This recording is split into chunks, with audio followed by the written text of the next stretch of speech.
Jake Wood, president of Team Rubicon. I live in Burbank, California.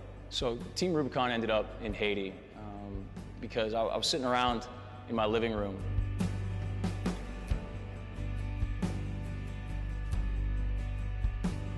The news came on with all the images that were coming out of Port-au-Prince, and that was the first that I'd heard of it. And I had a more or less a calling to get down there and just do whatever it was that I could. I called my old college roommate, and he just said, "Sure, dude, what do you need?" And I said, "Well, we need to go down there and help these people." And from then on, we posted it on Facebook, and things just went viral. Within a couple hours, a friend of mine called me from Washington, D.C., and I answered the phone, and he said, "Jake, I want in." And I said, "All right, that's 3." And before we knew it, we had 4. Before we got down there, we had 8. And by the end of it, we had over 65 people that were working with Team Rubicon. We had 2 doctors, a couple of firefighters, a couple of special forces medics, and a bunch of Marines. We crossed the border at Jimani. And the closer we got to Port-au-Prince, the closer and closer we were getting to the epicenter of the earthquake. And it reminded me of Fallujah.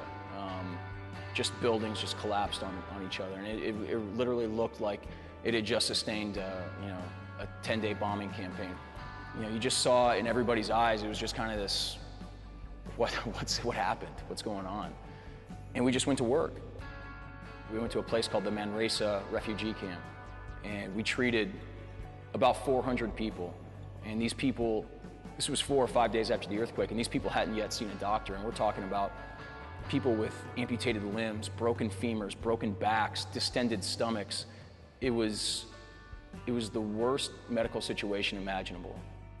What we were able to do because of our backgrounds and as being firefighters, being Marines, guys in special operations backgrounds, we were able to look at the scenario and rapidly assess it and just act. Because these people they just suffered one of the largest earthquakes of the 21st century, and they're sitting there and they're dying in these refugee camps. They're dying in these streets, and people aren't coming out to them because they're afraid of the risks that are involved.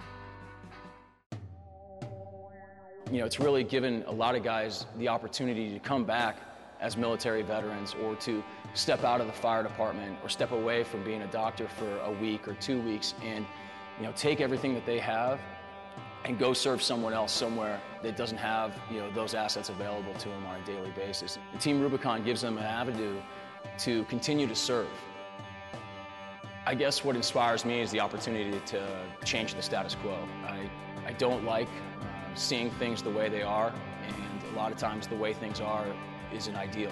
But the opportunity to change that and improve things and make the world around you better, that's what inspires me. I think a better world, it kind of centers around hope. A lot of people, and I saw it in the military, I saw it in Iraq, I saw it in Afghanistan, these people are lacking hope. They don't know what a good life looks like.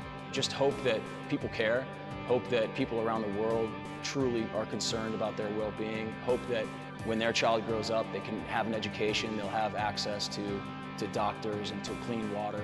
And I think that on a certain level, Team Rubicon can provide that to some of these people around the world that don't otherwise have it.